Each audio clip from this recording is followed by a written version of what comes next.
Hello, I'm so happy. I'm so excited to be a speaker at this Polyglot Conference 2023. It's actually my first time to speak at a conference that is related to languages, so I'm truly honored. So I will start with an introduction of myself, and then I will introduce what I'll be talking about after I have talked a bit about myself. So my name is Lorna Likiza.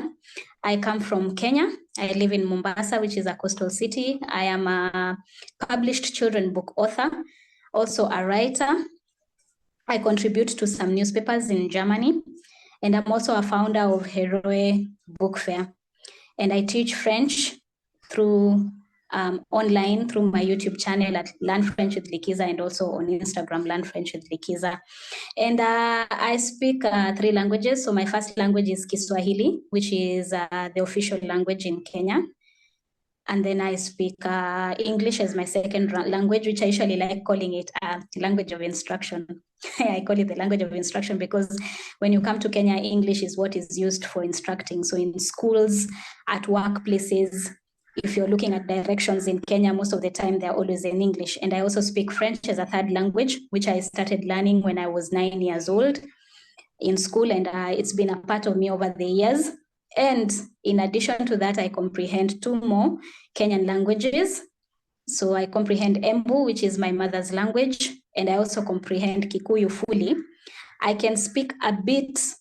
I am not so fluent in speaking. And the reason why I comprehend these 2 languages, it's because they are similar to each other. They are cousins. So in Kenya, we have a lot of languages which are cousins here. So if you see me actually looking down, I'll just be referring to some of the notes I made as I go along. And I would just like to talk today on the title of my talk is Many Africans Are Polyglots, and the world needs to acknowledge this. And the reason why I'm talking about this is because in Africa, about 2,000 languages are spoken. So Africa accounts to a third of the world's languages, but most of the time you will find that nobody really acknowledges African languages. For you to be considered multilingual or trilingual or bilingual, they usually focus so much on European languages. So even when I'm writing my CV as a Kenyan, when I will sit down and write maybe the languages that I speak, I will not write the languages that are given such weight. It's usually maybe English and French. That is what is going to be given a lot of weight. And I find this to be very unfair. So in Kenya alone, we have like 42 official tribes, around 42 or 43, because sometimes there are some tribes that want to be recognized as we move along. And this could be more. Actually, if you look at Ethnologue, this is a website, 68 languages in Kenya alone are spoken. When we move to Nigeria, we have over 300 tribes in that country. So you find that so many languages are being spoken, different languages are being spoken in Nigeria alone. Same to Tanzania. Tanzania, I think they have 52 languages, so there are different languages. And one thing you need to understand about African languages, or tribes as we call them, ethnic communities, ethnic groups, you will find that some languages have different variations of the same language. So for example, I'll just give an example of my father's tribe. My father is a Luya, but under the Luya is the umbrella tribe, but under it we have several subgroups of Luya tribe. And they speak the same language, but with different variations, depending on the subgroup. So for my father himself, he's a Luya, but he's a Bukusu, to be specific. You'll find there's a Luya who is a Tiriki, a Luya who is a Maragoli. So when you count all these things, that is what is adding up to around 43 languages. So you find that in African countries, there's a lot of diversity, and there are a lot of languages that are being spoken in a specific country. And it's so interesting because most of the time as Kenyans, we tend not to realize that we are actually so diverse. Because for example, you will find that I live in Kenya and I speak English and I speak Kiswahili, but I might not understand some of the other languages. And that's the same for other Kenyans. And you also find some Kenyans who can actually speak maybe 6 languages. So in short, when I talk like this, I mean that Africans, you'll never find an African that speaks only 1 language. We are polyglots by default because of the different influences and the different languages in our countries. So we comprehend some, we can speak some fluently, and to me, this is something that is often overlooked. And I mentioned previously that knowledge of European languages is what is usually given weight when it comes to people being recognized as polyglots. And it's quite unfair. And I think it's because, Africa for a long time is a misunderstood continent. I think up to today, we are in the 21st century, and there are still some people who think that Africa is one country. And Africa has several countries, over 50 countries, I think 54 states. So I think also being a developing continent is making it a bit difficult for us to be recognized. I'm trying to imagine that if Africa happened to be a continent that was developed as maybe the US or Europe, I believe there would have been that interest in learning some African languages. Like currently I see that there's a need for an African language that is unifying us, and they have settled on Kiswahili, which I happen to speak as my first language. So actually, I just have to mention that in 2021, Kiswahili became the first African language to be feted by the UN, with the designated 7th July as the World Kiswahili Language Day. So this has made Kiswahili one of the official languages of the African Union. And Swahili has more than 200 million speakers, even if its origin is in East Africa. So you will find we speak Kiswahili in Kenya, we speak Kiswahili, you can call it either Swahili or Kiswahili, it's still correct. So we speak Kiswahili in Kenya, Kiswahili in Tanzania, Kiswahili you'll find it in Congo, DRC. You will find even the Comoros. I was so surprised. I remember as a child, we attended a French day somewhere in Nairobi, and there were people from the Comoros, and they were speaking their language. And it was actually Swahili, because I could understand what they were saying. So it's a kind of variation of Swahili. So people are, even Rwandans, some Rwandans are speaking Kiswahili, some Burundians are speaking Kiswahili. So Kiswahili is spread out. And I think this is the reason why the African Union is trying to settle on Kiswahili as a language that unifies us.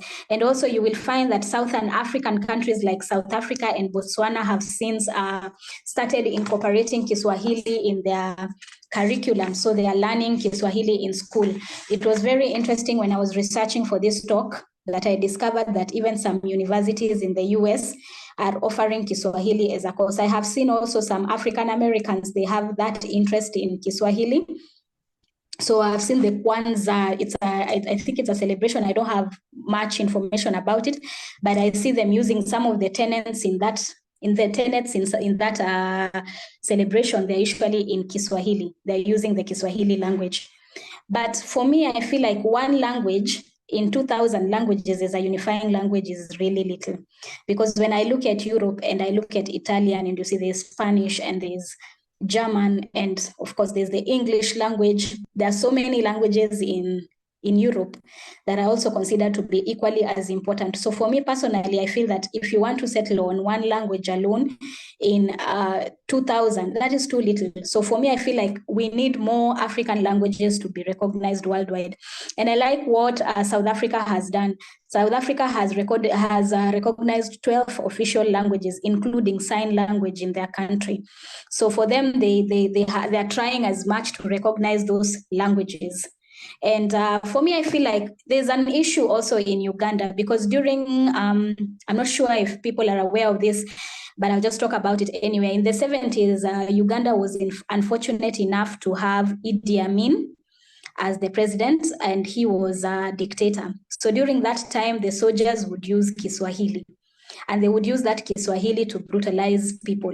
So Ugandans have since come to associate Kiswahili, unfortunately, with brutality. So even when I think recently they wanted to make Kiswahili an official language in Uganda, and the Ugandans were so against it. Some of them were so against it, although they are trying to kind of embrace Kiswahili, but the older generation that lived during Idi Amin's time, or who are aware of what was happening during Idi Amin's time, are not really comfortable in speaking in Kiswahili. And also keep in mind that Uganda also has Luganda. So a lot of Ugandans will speak Luganda, whether they are Baganda or not.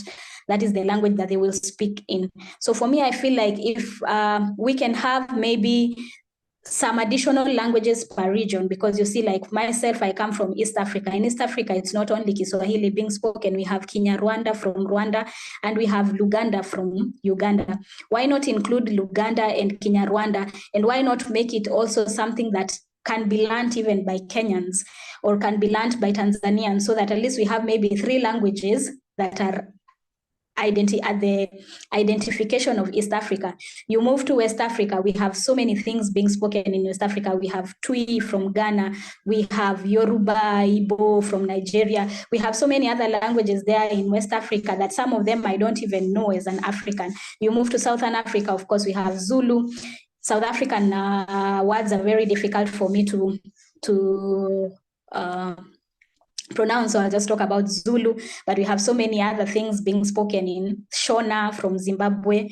And for me, I feel like if you want to say that Kiswahili alone is going to be the unifying language in Africa, you are doing a great disservice to a continent that has 2,000 languages being spoken fluently by speakers. So for me, I feel that we could have maybe 3 or 5. Why not have 3 or 5 that identify a particular region in Africa, Southern Africa, Western Africa, Central Africa, and then encourage these languages to be taught in schools. Encourage people to learn these languages, just as the French, because I've taught French for a while and I see the French really push for this French language to be known, even in the African continent, even in parts of Africa that were not colonized by the French, like Kenya, for example.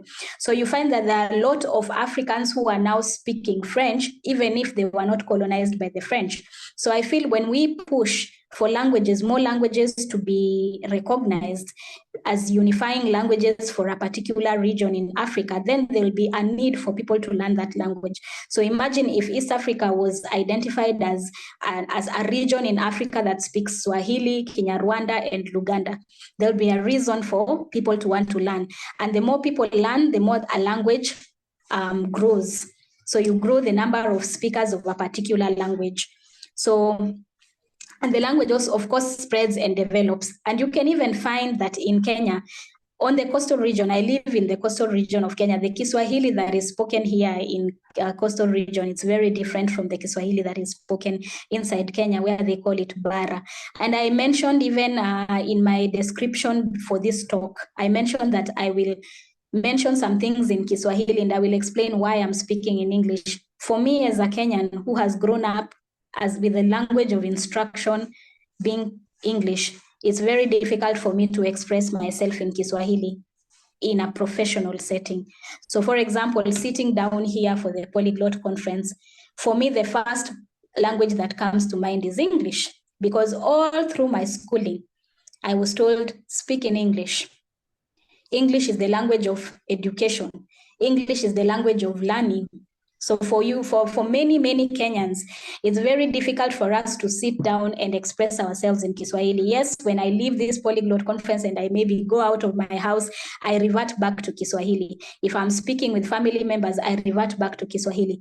But it's so interesting that even when I sit in a professional setting, the first language that comes to mind that I need to speak in is English. And even when I speak the Kiswahili, if I want to speak in Kiswahili, it's not fluent Kiswahili, because Kiswahili was never given that importance when I was growing up. But you will find that this is different with Tanzanians. Tanzanians, their language of instruction is Kiswahili. So you find they're learning math in school in Kiswahili. They're learning science in Kiswahili. So when a Tanzanian comes and sits here and wants to talk about languages, they will speak comfortably in Kiswahili because it's the language of instruction. So the thing that has really made us Kenyans, because I speak as a Kenyan, I don't want to speak so much about other African countries. I might not have such deep insight compared to the citizens of those countries.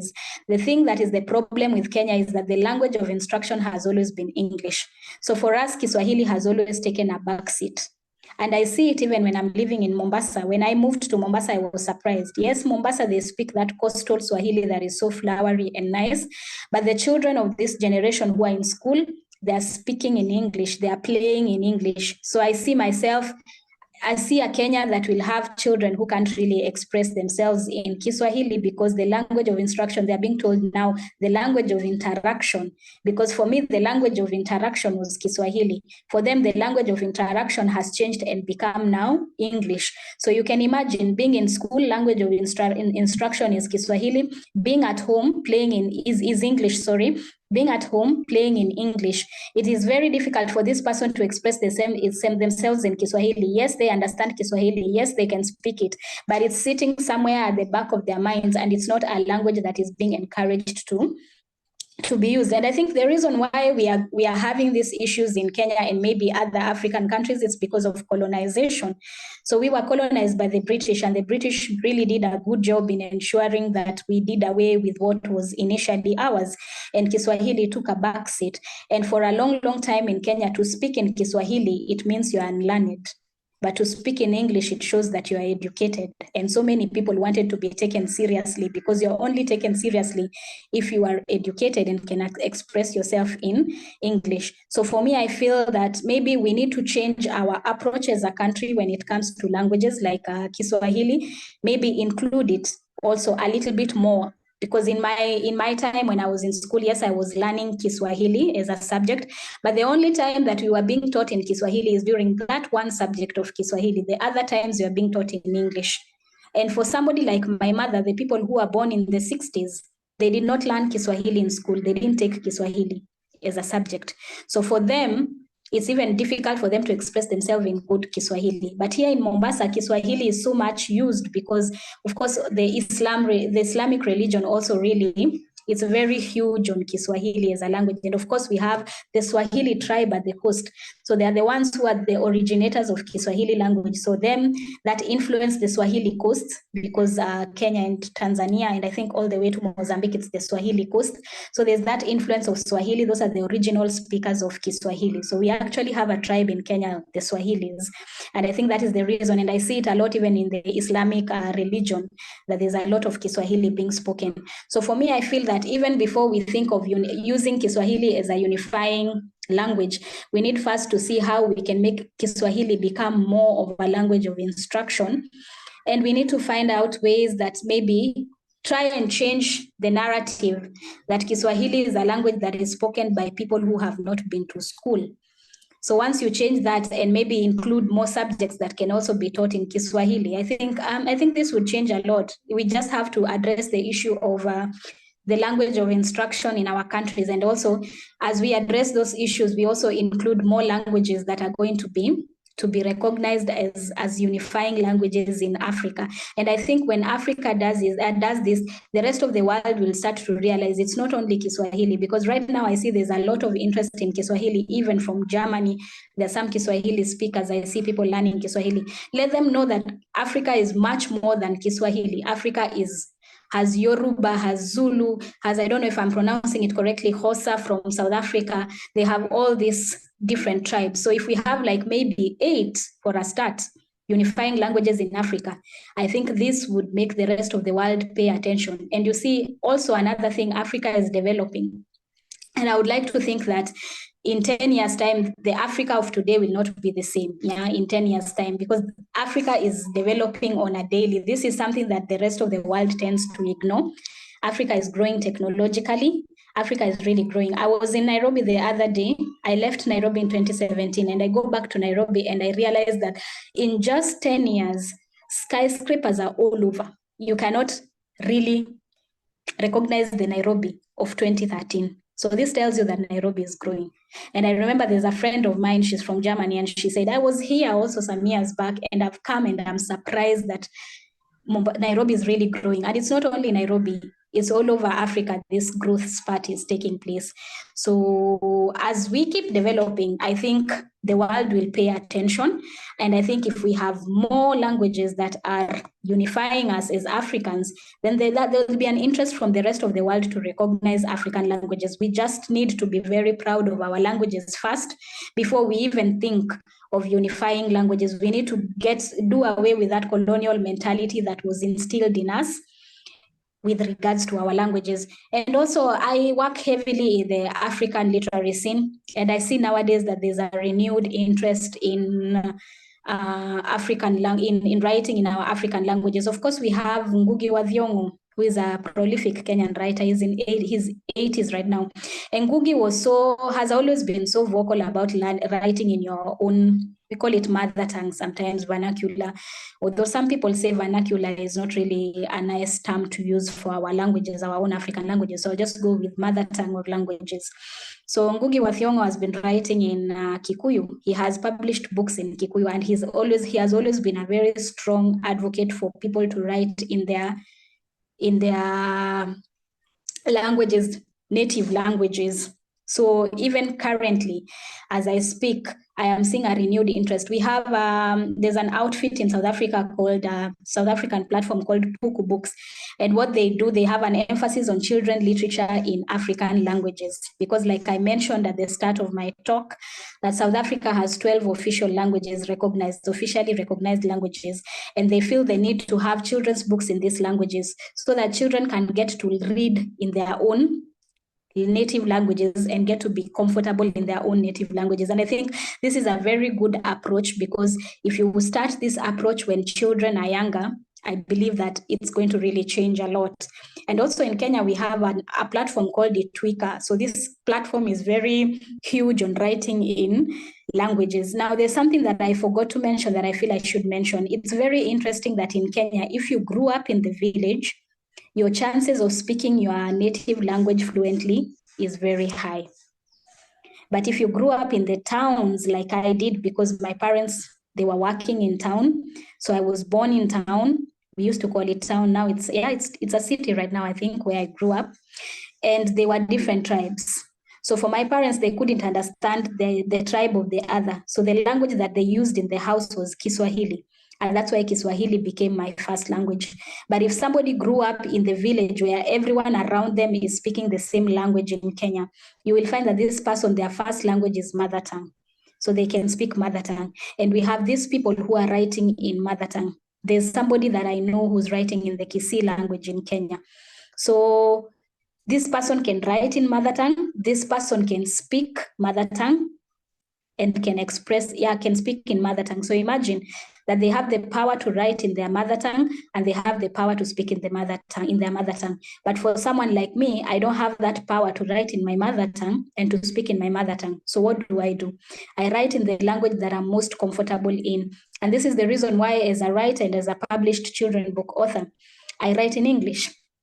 But I try my best to include Kiswahili words. And I will just talk about somebody like Chinua Achebe. Chinua Achebe, I have read 3 of his books, and he writes so much on, like, let me just use the word heavily. He writes heavily about Igbo culture. And what I like the most about Chinua Achebe, in as much as he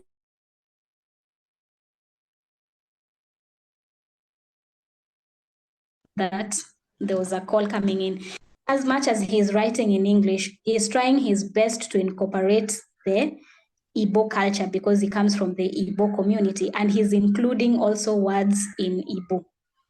So for me, I feel that for those of us, and we are actually many Africans who cannot really write in our own mother tongues or write in Kiswahili, maybe, for example, the best way that we can do to make sure that our languages are recognized by the rest of the world is to write and to incorporate some words and terms in our mother tongue so that we spread awareness about our languages. So even if you're reading in English, you're reading, but even the proverbs are being explained. Yes, they are in English, but they feel like they are Igbo in Chinua Achebe's books.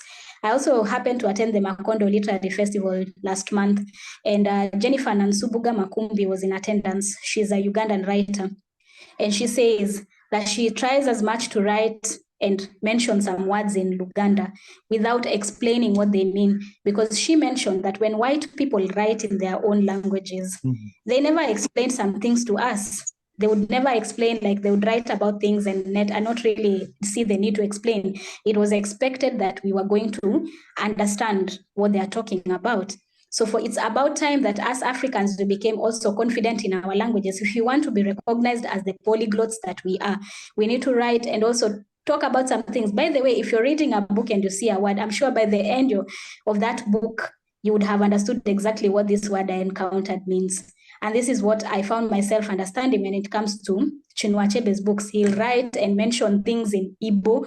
And by the time I'm finishing a book by Chinua Achebe, I know what this means. He didn't have to explain, this is what, yeah. He just wrote and we understood. So for me, I feel that the literary scene, especially the African literary scene, is starting to recognize the need of writing in African languages and having African languages in our books, because I'm proud to say that I wrote a children's book. I included some words and I did not italicize. There's this thing of italicizing a foreign word. So this thing has been a discussion in the African literary scene. We don't want to be italicizing the words that are in African languages because we don't want to other African languages. We want to incorporate these African languages. So personally, as someone who works heavily in the literary scene, I'm seeing that the literary scene is at the forefront in trying to get the world to recognize that we are polyglots. But I think this shame is deep-rooted in, it comes from a place of colonialism, where we were made to do away with our languages. It doesn't mean that Africans always had this shame attached to the languages that they speak. So the colonialism came, and the colonialists came with their languages, and they put emphasis on their languages so much that our languages took a backseat. So even when you go somewhere into a foreign country and you stand in front of people and people don't recognize that this African can speak like 3 more other languages, they only recognize that you can speak English because this is the language they understand, or French, this is the language that they understand. But I feel that it's high time that the world educated themselves. Nowadays, we have the internet, there's the ability to travel. So it's a high time that the world educated themselves on what's happening in Africa. And also ourselves as Africans, we are the ones who are better placed in letting the world know that we are polyglots. So if we can put emphasis, if we can recognize more languages, and this is something that I keep emphasizing in this talk, not only Kiswahili, recognize that there are more languages in Africa, maybe 8 unifying ones, or even more, or even 12, or even 20 out of 2,000 languages. I think the world will start to pay attention to the fact that to be an African, you are not only speaking in English, but you have other several languages. It's not only the European languages that you have adopted. And I think I'm going to end my talk on that note. And I'm so grateful once again for being given this opportunity to speak at the Polyglot Conference 2023.